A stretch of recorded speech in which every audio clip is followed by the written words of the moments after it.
Guys நீங்களும் உங்க ரன்னிங்ல இந்த ஒரு விஷயத்தை ஆட் பண்ணா போதும் எவ்வளவு பெரிய லாங் ரன்னா இருந்தாலும் ஈஸியா ஓடலாம். அது என்ன விஷயம் நான் உங்களுக்கு சொல்லி தரேன். அதுக்கு முன்னாடி ஃபாலோ பண்ணாதவங்க ஒரு ஃபாலோ பண்ணிக்கோங்க. அது என்னன்னு பாத்தீங்கன்னா கேடன்ஸ். கேடன்ஸ்னா வேற ஒன்றும் இல்ல, number of steps per minute. அதாவது ஒரு நிமிஷத்துல நீங்க எவ்வளவு ஸ்டெப்ஸ் வைக்கீங்களோ அதுதான் கேடன்ஸ். இது பிகினர் பாத்தீங்கன்னா 155 to 165 இருக்கும். ஒரு இன்டர்மீடியன் பாத்தீங்கன்னா 165 to 175 வரைக்கும் இருக்கும். ஒரு எலக்ட்ரன் பாத்தீங்கன்னா above 180 இருக்கும். நான் சொன்னதை வச்சே தெரிஞ்சிருக்கும், கேடன்ஸ் வந்து இன்க்ரீஸ்டா இருக்கிறது வந்து ஒரு அட்வான்டேஜ், டிக்ரீஸ்டா இருக்கிறது வந்து டிஸ்அட்வான்டேஜ். எதனால இந்த கேடன்ஸ் கம்மியா இருக்குன்னு பாத்தீங்கன்னா நம்ம லாங் ஸ்டெப்ஸ் வச்சு ரன்னிங் ஓடுறதுனால. இதே போல எதுக்கு இன்க்ரீஸ்டா இருக்குன்னு பாத்தீங்கன்னா நம்ம வந்து ஷார்ட் ஸ்டெப் வச்சு ஓடுறதுனால.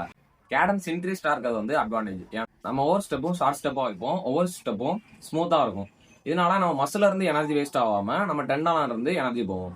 டெண்டான் வந்து மசிலோட ஹார்டா இருக்கிறதுனால எவ்வளவு தூரம் நாள் ஓடும் போது ஈஸியா நம்ம ஃபெட்டிக் ஆக மாட்டோம். கேடன்ஸ் கம்மியா இருக்கிறது பாத்தீங்கன்னா டிஸ்அட்வான்டேஜ்.